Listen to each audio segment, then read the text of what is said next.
We're going to head back to the voicemail of Truth and Reason. This viewer has some ideas about who he wants the Browns to draft. Hi, I'm Jerry. I'm a lifelong Browns fan, and my comment is, since the Browns were 28th in passes attempted in the NFL, but they were tied for 7th in the number of passes dropped by receivers in the NFL, I think we should spend both rounds, first and second rounds, on receivers, and I'd like to see them get Garrett Wilson and Chris Olave from Ohio State. Let's get some people that have played together and build up some camaraderie that way. That's my thought, and I'm sticking to it. Bye.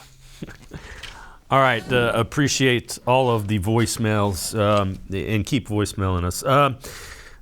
Mac, I can certainly understand Garrett Wilson. The thing I would say is, remember, I'm thinking you're going to sign a veteran type receiver.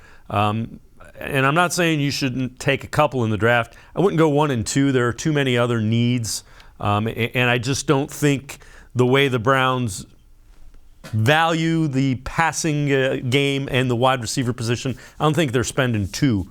I would certainly make sure I get 1 at 13, I believe, unless I sign some stud wide receiver in free agency. Yeah, for me, it's unless Chris Godwin or Devonta Adams are walking through that door, I'm spending a pick at 13 on wide receiver. So, just getting that out of the way first thing. But, like you mentioned, there's a lot of other needs on this team. The only 2 defensive tackles that are on this roster for 2022 currently are Jordan Elliott and Tommy Togiai. At this point, that's the only 2. That's all you've got. So, you have other needs on this roster that are pressing. So I don't think that they should go 1, 2 as much as I think it's a glaring need. There's other options in this draft as well. Somebody that I'm a fan of out of Nevada, Romeo Doubs. He was somebody who was at the Senior Bowl. I like him quite a bit. I think that, there's other options that I think that you can go after and that I think that you can bring in. So, I think that there's a lot of very talented receivers that I think that you could bring into this team. I like Garrett Wilson. He's not quite my number 1. Like I said, I'm a big Treylon Burks guy. I think that Wilson's a little bit skinnier than what I would go for when it comes to receivers. But at the same time, I think that when it comes to these receivers, I think it's going to be interesting to see how they fit. And not just, okay, let's pull these 2 players because they played together at that point.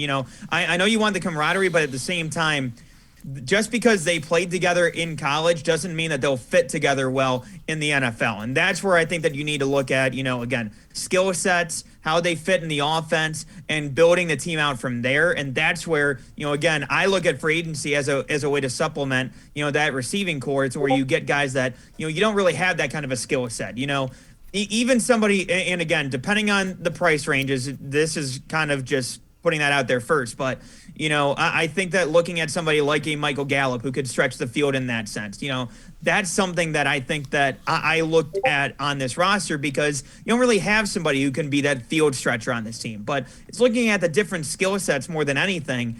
And that's where I look at, again, each of these different receivers that you have. It depends on how they fit in the Kevin Stefanski offense. And like you said about David Njoku, it's about utilizing these guys when you get them and finding out how to use these guys. That's the difference between having guys that are just talented and then being able to utilize them in correct ways.